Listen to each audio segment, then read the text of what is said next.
I was young and broke, and to outfit my first apartment with stuff. So I figured out that people set stuff out on certain days for the trash to pick up usually, and sometimes it's curb finds. This is before the internet, so you kind of learned where people drop things off. And if you see something that's got some potential, a lot of times people will set things out that just have a really small problem, like a burn mark or a broken handle or a loose leg or maybe a chair with a loose arm, and it just needs to be repaired, maybe refinished. Well, we wanted kind of a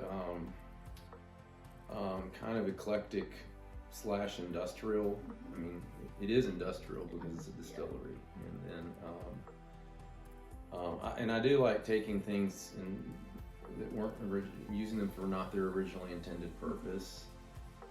And it's always fun to find something that maybe it's a boat and you turn it into shelving for merchandise, and there's a lot of, like at the distillery, there are some boat themed things because we are a river city distillery. So I've got a big light fixture that's an overturned boat with big industrial bulbs hanging down out of it.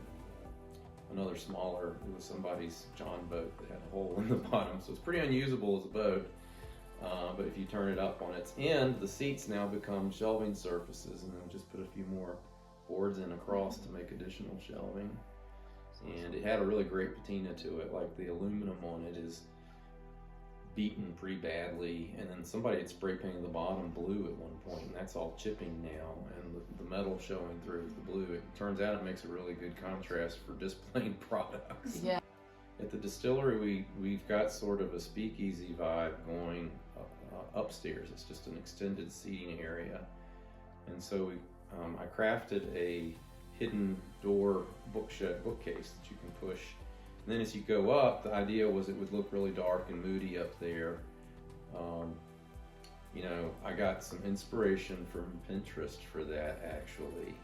There was a scheme called, I think it was called like Dark Academic, and it was all these moody colors from like really old libraries of old universities and that sort of thing. And they apparently frequently would paint them like these dark greens that were almost black, and or smoky gray colors. And so we did the smoky gray, and then we also kind of wanted to look like a place that might be a club where men would go smoke and make big deals and stuff.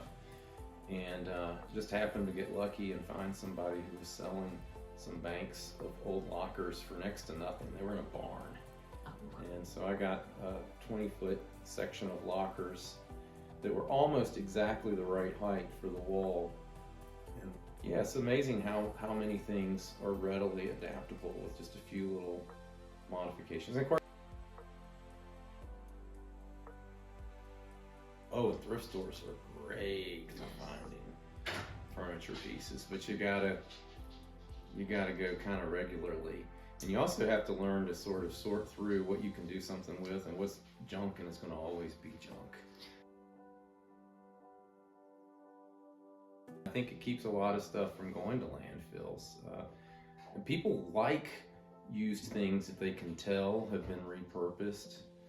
And there's somebody who wants to fix it up, and there's someone who just wants a finished piece. There's always someone who's really pleased to spend money, to get what may have been roadside trash a couple of days ago. Now it's a really cool, statement piece, maybe even for their room.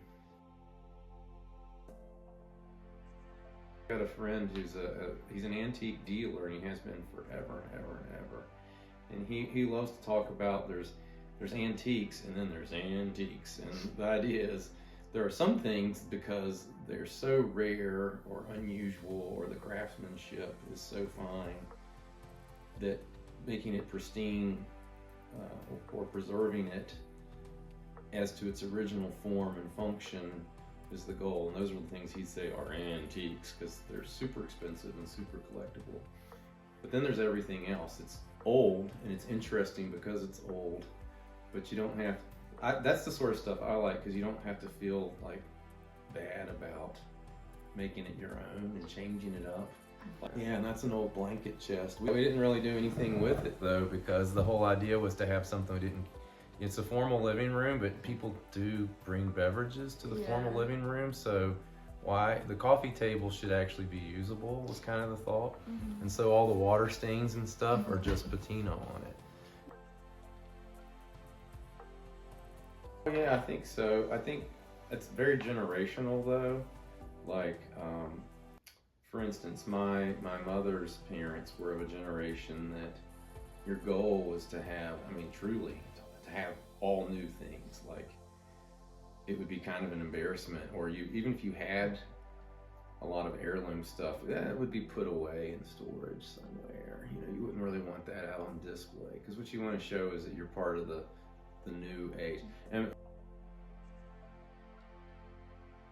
the media really embraced it, and they started doing more and more pieces where either the design, you got to see the designer taking something and repurposing it, which then made it really sexy. Like, this is a you know, this is a bougie designer person who really knows their stuff, and they're rolling up their sleeves and sanding and painting, and then they would try to inspire you to, like, maybe you could do some of this too. I think that's kind of getting into some deep philosophy about, you know, how do you find meaning? And for, I think, a lot of people, traditionally, you like to think that, you know, when I leave this place, there'll be this enduring memory of me forever and ever, that you'll leave your mark. And so some of these things, the legacy does fade. I mean, and from that perspective, I think if you can repurpose something old and make it meaningful to somebody again, that's pretty cool. So I think that's what, you know, for me, it would be like neat if, I'd love to think that someday my kids go through all this stuff and find a few pieces that I'd be thrilled if they modified them even more and gave, you know, had some reason to continue to use it. And I think that, you know, I think part of that's a mentality that could be passed on, I hope.